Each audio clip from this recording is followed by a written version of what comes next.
मेरे प्रिय बच्चे, आज मैं तुमसे कुछ बात करना चाहता हूँ। आज मैं तुम्हें बहुत कुछ बताना चाहता हूँ।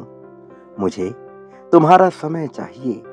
इसलिए मेरे बच्चे, तुम्हें आज अपना थोड़ा समय निकाल कर मुझे जो तुमसे कहना है उसे सुनना होगा, ताकि मैं तुम्हें वह सब कुछ दे सकूं जो मैं तुम्हें देना चाहता हूँ।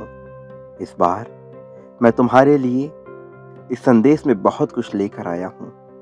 कल सुबह जब तुम सोकर उठोगे तो उस समय तुम्हें अपने भीतर बहुत सारे बदलाव दिखेंगे।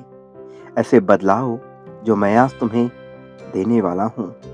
तुम्हें आज मेरे द्वारा उन सभी चीजों को स्वीकार करना है जो मैं इस संदेश के माध्यम से तुम्हें दे रहा हूँ। यदि तुम इसमें सफल हुए तो आज रात्रि में ही तुम्हें एक दिव्य स्वप्न अवश्य आएगा।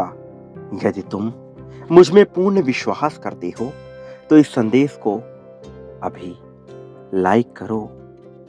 मैं तुम्हें वो पहला कदम बताने वाला हूं जिसे उठाने के बाद तुम्हारा जीवन अभी से ही पूरी तरह से बदल जाएगा और तुम्हें वह सब कुछ चीजें अपने जीवन में आसान लगने लगेंगी जो इस समय तुम्हें बहुत कठिन प्रतीत होती हैं। और ये तभी संभव है जब तुम मुझसे आज बात करोगे। तुम ध्यान से देखो, मैं तुम्हारे आसपास ही हूं। तुम जिस धन के लिए अपने जीवन में तरसते हो उसे भी आज मैं तुम्हें अवश्य दूंगा, क्योंकि ये तुम भी जानते हो कि जिस पर मेरी कृपा होती है उस पर धन, सुख, संपत्ति सब कुछ सदैव के लिए बना रहता है।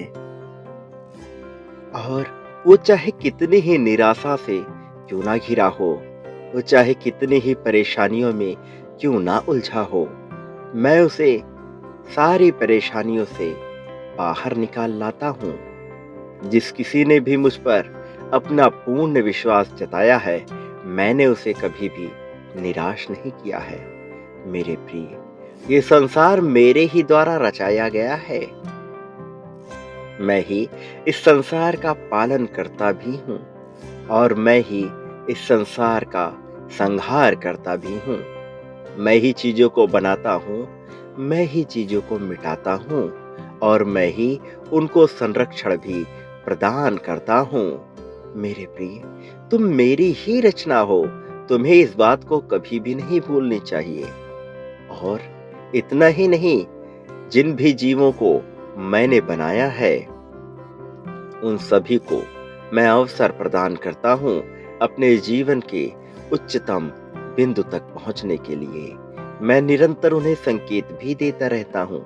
बहुत से लोग ऐसे हैं जो केवल अपने स्वार्थ के लिए दूसरों को कष्ट पहुंचाते हैं, दूसरों के साथ कुटिलता चलते रहते हैं, दूसरों के खिलाफ षड्यंत्र रचते हैं। उस तत्क्षण में वो स्वयं को ही ईश्वर मान बैठते हैं। उन्हें लगता है कि वो कोई चाल चल रहे हैं और जीवन उसी प्रकार से गति करेगा। लेकिन जल्द ही उनका यह मिथ्या भ्रम मैं तोड़ देता हूँ।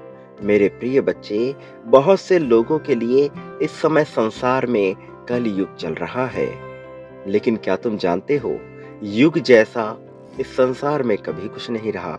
यह मनुष्य का मन है जो उसके भीतर युग का निर्माण करता है।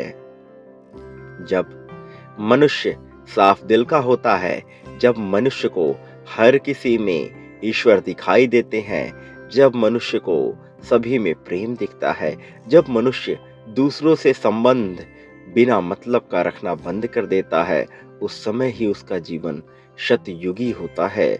उस समय वो सतयुग जैसे काल में जी रहा होता है। लेकिन जैसे ही मनुष्य के भीतर छल, कपट, ईर्ष्या, द्वेष, वैमनस्य आ जाता है, उस क्षण में वो कलयुग में जीने लगता है और फिर वो दुखों से घिरता चला जाता है। वो ये जान भी नहीं पाता कि आखिर उसके जीवन में ये दुख क्यों आ रहे हैं। वो सब कुछ भूलता जाता है, किंतु ये तो उसके कर्मों का ही परिणाम होता है, जिसकी वजह से उसके जीवन में ये दुख घेर घेर करके आते रहते हैं। वो ना चाहते हुए भी अनेक प्रकार के दुखों से घिर जाता है। लेकिन जब मनुष्य के जीवन में समस्या आने के बावजूद भी वो चिंता मुक्त बना रहता है और अपनी सारी चिंताओं को मेरे ऊपर छोड़ देता है, तो मुझे मजबूरी में विवश होकर उसकी सहायता करनी ही पड़ती है, चाहे इसमें इच्छा हो या ना हो, क्योंकि यही विधि का विधान है, यही नियति का नियम है। जो मनुष्य साहस दिखाता है, जो मनुष्य स्वयं के अहंकार को नष्ट करता है, जो मैं की भावना से ऊपर उठ करके दूसरे जनों का कल्याण भी सोचता है, जो केवल अपने स्वार्थ को सिद्ध करने में नहीं लगा रहता है, बल्कि प्रेम भाव से दूसरे मनुष्यों के प्रति आदर रखता है, दूसरे जीवों के प्रति सम्मान रखता है, यहाँ तक कि जो पर्यावरण को भी अपना मानकर उसका सम्मान करता है, उसका इस जगत में कोई भी हानि पहुंचाने की क्षमता रखता नहीं है, मेरे बच्चे। क्योंकि मैं उसे संरक्षण प्रदान स्वयं ही कर रहा होता हूँ, फिर चाहे वो मनुष्य कितना भी पापी अपने जीवन में क्यों ना रहा हो, चाहे उसने जाने अनजाने में कितनी भी बड़ी गलतियां क्यों ना की हों, किंतु जो अपने पाप का पछतावा कर लेता है, उसके जीवन से बुरे कर्मों को मैं धीरे धीरे करके नष्ट कर देता हूँ। मेरे बच्चे, तुमने अपने जीवन में न जाने कितनी ही परिस्थितियों को झेला है। याद करो तुम्हारे जीवन का वो दौर, जब तुम छटपटा रहे थे, जब तुम्हें लग रहा था कि यही रात सबसे भारी है, जब तुम्हें लग रहा था कि तुम्हारे दुखों का अंत होने का नाम नहीं ले रहा है। उस क्षण में तुम्हारे ऊपर क्या बीत रही थी और उस तत्क्षण में तुमने मुझसे क्या प्रार्थना की थी? क्या तुम्हें याद आ रहा है? क्या तुम्हें याद आ रहा है कि कैसे तुम खुद को फंसा हुआ महसूस कर रहे थे? कैसे तुम्हें लग रहा था कि तुम्हारा जीवन यहीं थम सा गया है? कैसे तुम्हें लग रहा था कि तुम्हारे जीवन का अंत भी हो सकता है? मेरे प्रिय बच्चे, उस क्षण में भी तुम क्या महसूस कर रहे थे? अपने भीतर की भावना को समझो। तुम उन सभी परेशानियों से उबर कर बाहर आ गए और फिर भी तुम्हारे भीतर से वो भय नहीं जा रहा। तुम्हें उस भय को समाप्त करना है, क्योंकि ये भय ही है जो तुम्हें आगे नहीं बढ़ने दे रहा है। और ये भय अभी मूर्त रूप नहीं लिया है, लेकिन तुम यदि निरंतर उसी भय के बारे में सोचते रहोगे, तो निश्चित तौर पे वो तुम्हारा वो भय मूर्त रूप ही ले लेगा। तुम्हें अपने उस भय को भगाना है, अपने उस भय को मिटाना है, निडर होकर जीवन जीना, दूसरों को कष्ट ना पहुंचाना और उच्चतम से उच्चतम उपभोग करना ही तुम्हारा लक्ष्य है मेरे प्रिय। तुम्हारे द्वारा मैं इस संसार को देखता हूँ, तुम्हारा नजरिया भी मेरा ही नजरिया है, तुम मुझसे भिन्न नहीं हो, तुम्हें इस बात को समझना होगा। मेरे प्रिय बच्चे, तुम्हें अपने भीतर साहस को भरना होगा, तुम्हें स्वयं से ये कहना होगा, तुम्हें कहना होगा कि मैं मजबूत हूँ, मैं साहसी हूँ, मैं निडर हूँ, दुनिया की कोई भी ताकत मुझे हरा नहीं सकती, दुनिया का कोई भी विघ्न मेरे सामने टिक नहीं सकता। मैं चाहूँ तो पत्थर से भी पानी निकाल सकता हूँ, मैं चाहूँ तो कठिन से कठिन रास्तों पे चल करके उच्चतम से उच्चतम बिंदु तक पहुंच सकता हूँ। मैं चाहूँ तो मैं इस दुनिया में कुछ भी कर सकता हूँ। तुम्हें स्वयं से कहना होगा कि मैं सर्वश्रेष्ठ हूँ, तुम्हें स्वयं से कहना होगा कि मैं उस परम आत्मा का परम अंश हूँ, इसलिए कोई मुझे हानि नहीं पहुंचा सकता। मैं उस परम आत्मा से भिन्न नहीं हूँ, मैं उनका ही अभिन्न अंग हूँ। मेरे प्रिय बच्चे, तुम्हें स्वयं से निरंतर ये बातें करनी हैं। मेरे प्रिय बच्चे, तुम्हें अपने भीतर बसे दिव्यता को जगाना है, तुम्हें अपने भीतर बस रहे ईश्वर के अंश को जागृत करना है।